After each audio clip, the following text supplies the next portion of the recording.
Hello guys, tuni ko ahi pi video nyang ham ti le vlog ho I ho hetalowin na ama hi he thiam diu ka no min na masa manga de banga la sa thelo hita in ya chu ka ki chen til ho na ko na ka hin sa do ho si chu collect kan bolin na chi in ngai diu in vet de nom ta in ngai diu in vet ji diu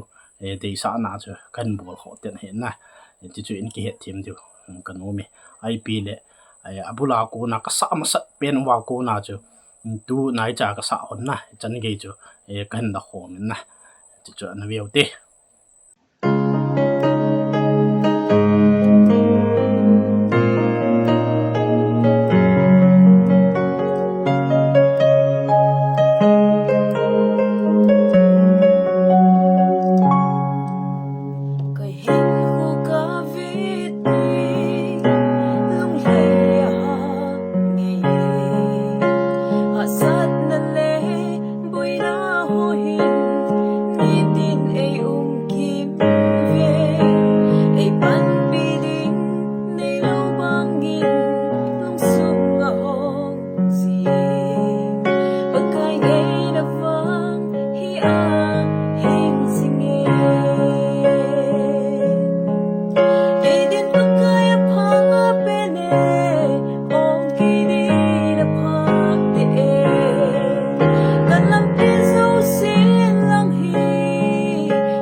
ai pan pi hung ham tin ke man thing hang lam ta ve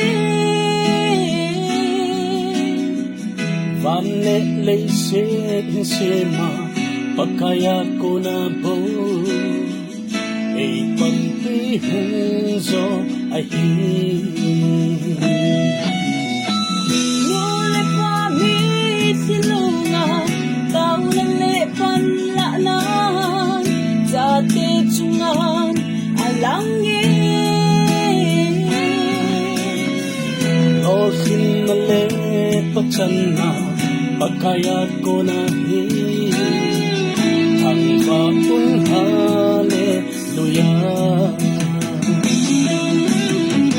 sang bên bắc cài cà phê cháy sang bên bắc cài cà thang cháy nay ngày lụt na nay bi bắt thấy xin dấu hello cà thang va bắc cài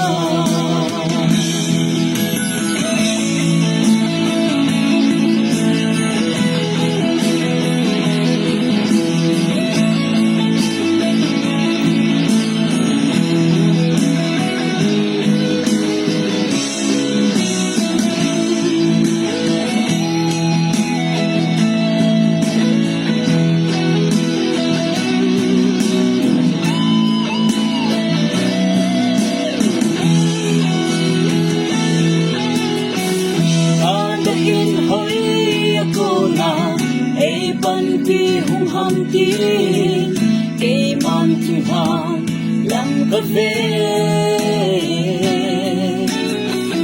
van le se ma pakaya ko la bo ai ban pi hung zo ai hi sang ten pakai ka va chai sang bên bắc cài và thăng vẫy ngày ngày lụt na đây đi bắt thấy xin dấu hello cả thăng vẫy bắc cài sang bên bắc cài và vào chơi sang bên bắc cài và thăng vẫy ngày ngày lụt na để đi bắt thấy xin dấu hello cả thăng vẫy bắc cài để đi bắt thấy xin dấu hello vẫy bắc cài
kakipa ahone angai zo si pathinin phathein bo chi taw hen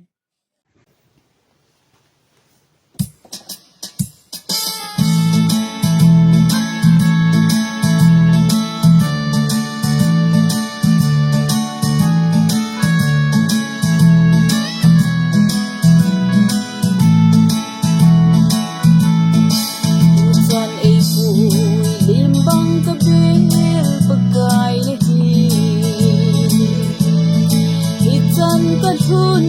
khi na pathin nang zal a hi Itsa na thi tam ta la a tu chan ei pui ei veng pathe na phat na le nei kho sa na akidang ye Ebenezer tu chan ei pui ka pa kai dang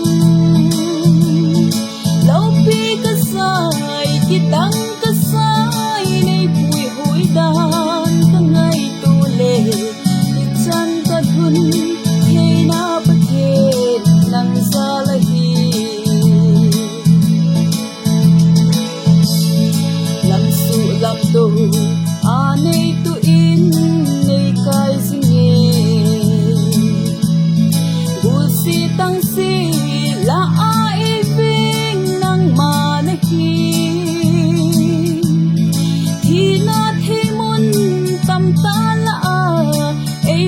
Bit na o kapagkat Nay puy huy na akidangin alaw pie Ebenezer tutan ay puy kapagkay lang Law pi kasay kitang kasay Nay puy huy dan kangay tule Kitan kadhun napatid ng salahi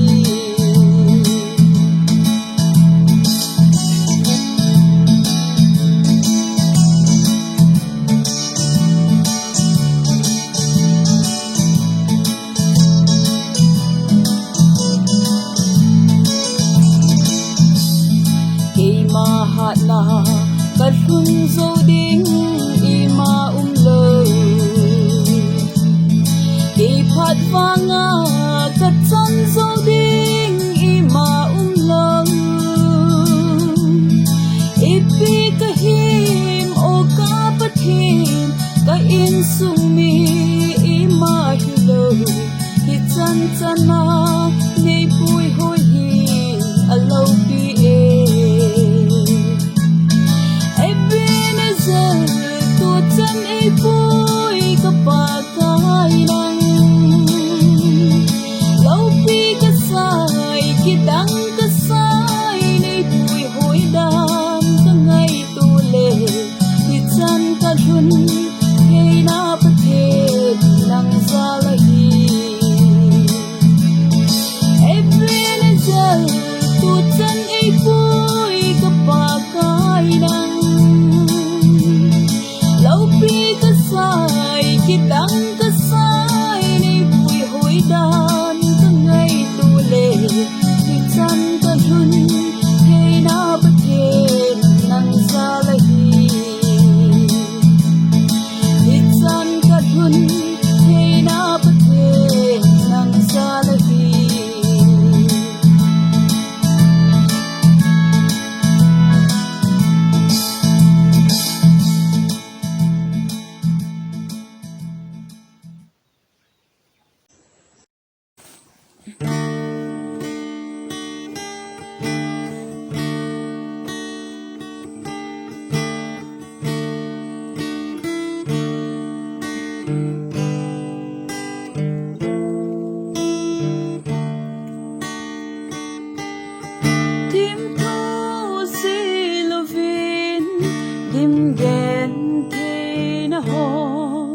Ato e kapagkay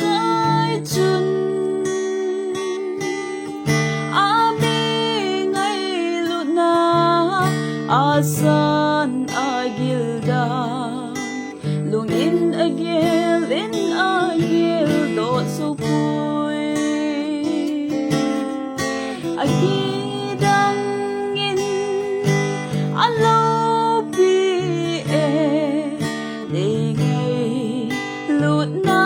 kidang kasal hibang ta ngay lut na chung long hinapi ni lahat na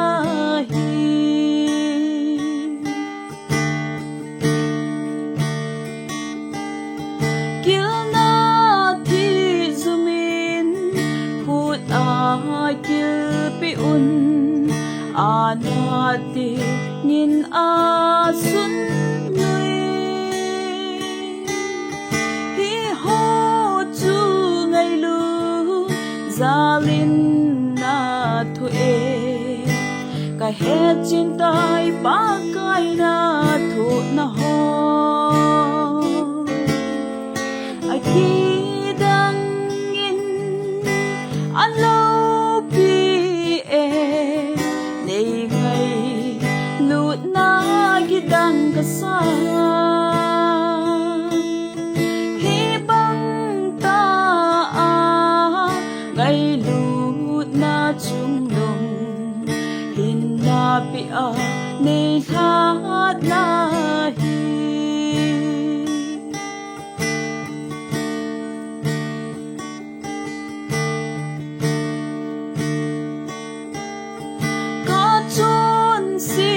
na ho kumang na dingang zum le ma mo na thu in sắp xít na thinh pe chung na thu puma ke ya na hung thi a lau pi ye aki alo pi e le ngai lut na gidang kasal hibang ta ngai lut na chung long hinapi ni lahat na hinapi ni lahat na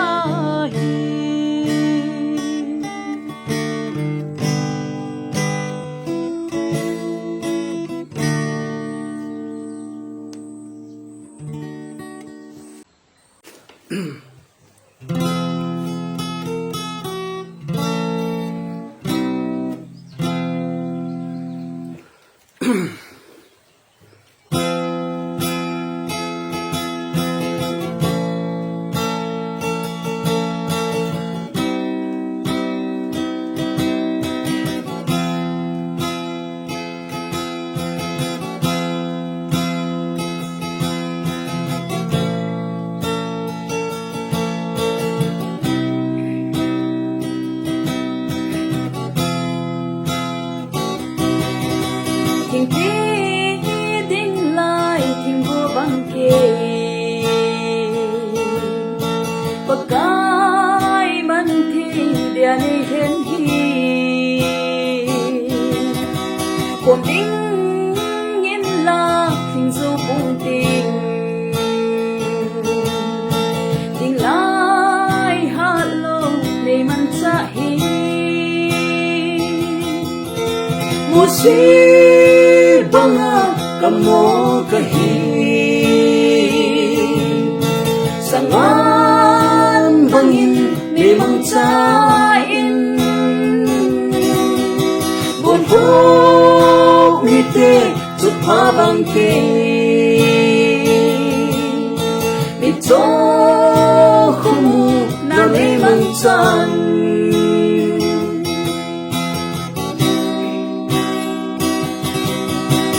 ba he pa tin ka ko ve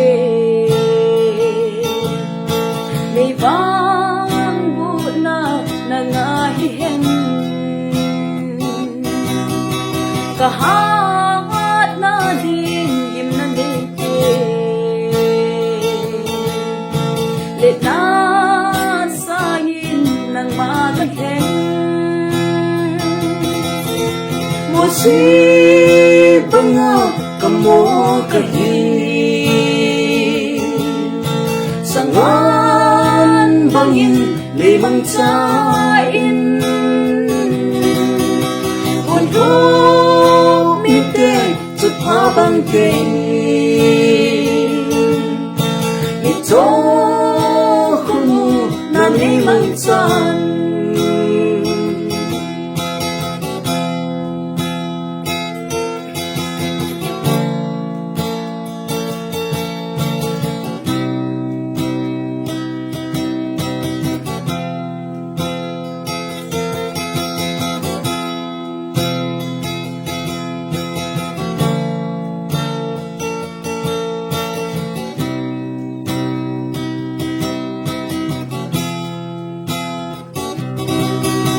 bạn ra pa lại amul bang chak cô ke hát lại ngolin ke bật gai hay na unai pe so ra ti bang lei mang sa in musibanga kamo kahi sangan bangin limang cain buồn phố mite cepat bangkit nito kumu na limang cain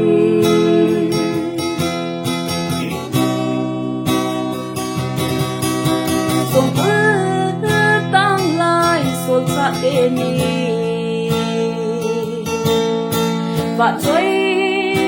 lật xa nắng na hố băng lột ni đã nín và trôi nghe em bố đêm na sông ta đi hết musibanga kamo kahi sangan bangin limang cain buồn phố mite cepat bangkit nito kumu na limang cain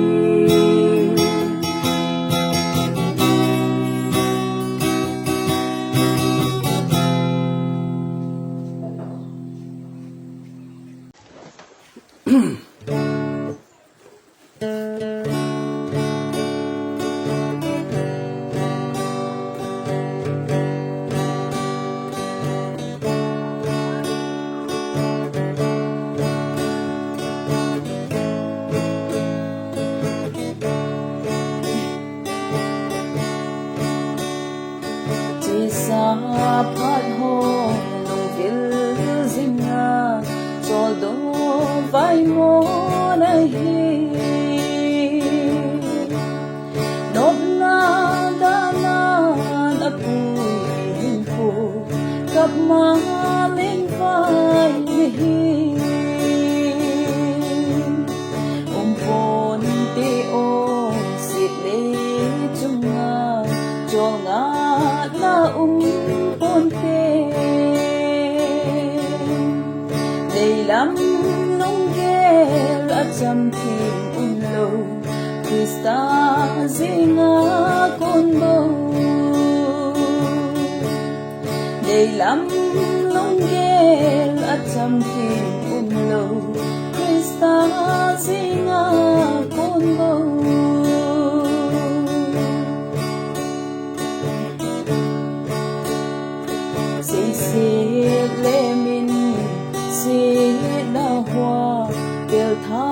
sa o banga hen kol kaya po in po in ima azisun anako umpon ti o silay tunga tonga na umpon te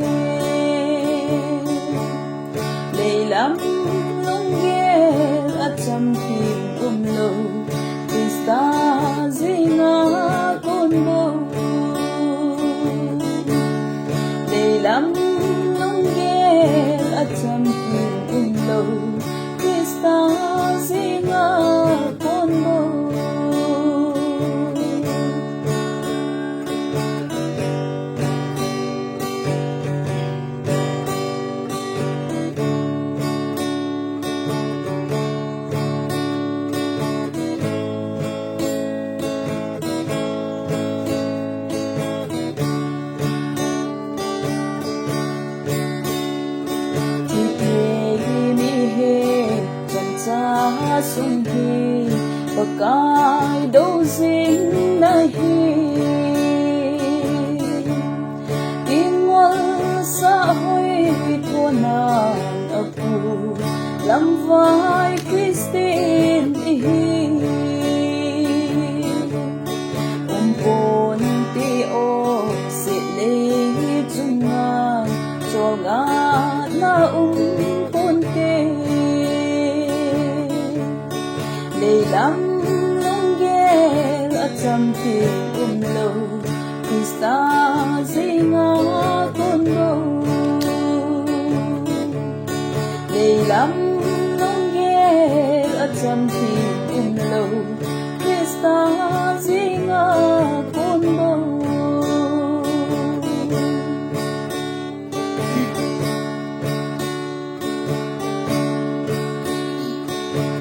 vang pakai kahing pohi gan ki hing kha bangin e sim pa e mang chakhe kahin na nang kape pon te o si le chunga chonga na ponte để đắm lông gel ở trong tim lâu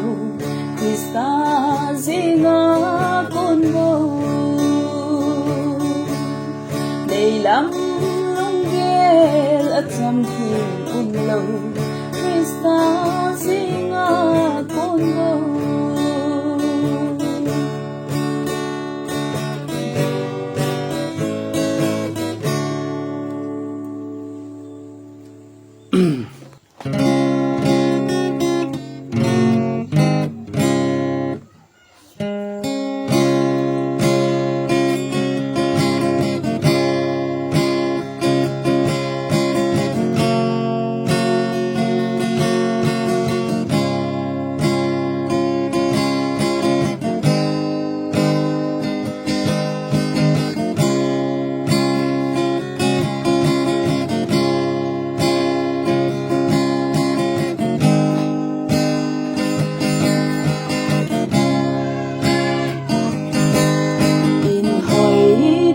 sông lê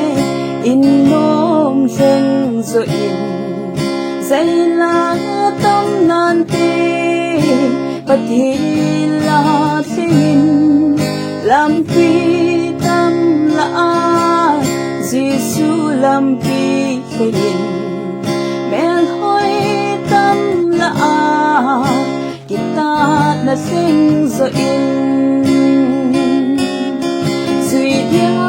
lam pi pa cross lam pi a hi bo the man lu pe van go khol a hi mo von chu pi pe van mo von a hi van pa a hi ve van cha a hi ve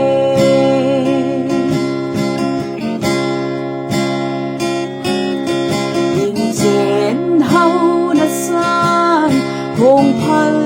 a hau zo von hoi tam pi san von ki tu man lu sin tu ngai lu san god na thiên hi zo badung te sanin lam si zo ti a the lam pi pa cross lam pi a hi bo the man lu pe van go khol a hi mo von chu pi pe van mo von a hi van pa a hi ve van cha a hi ve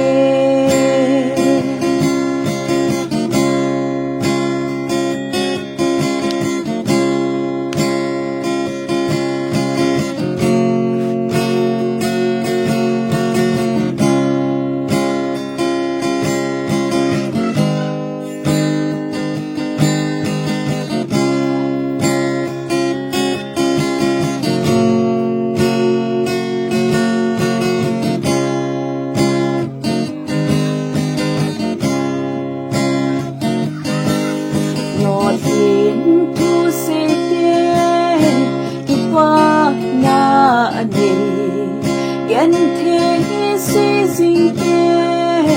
again thì bê dinh van ngam ngai tê ho chan chung nga lung o Giêsu ne te chu lung thim adang zing zui dia lang pi pha cross lang pi a he go te man lu pe van go khol a he mo van tu pi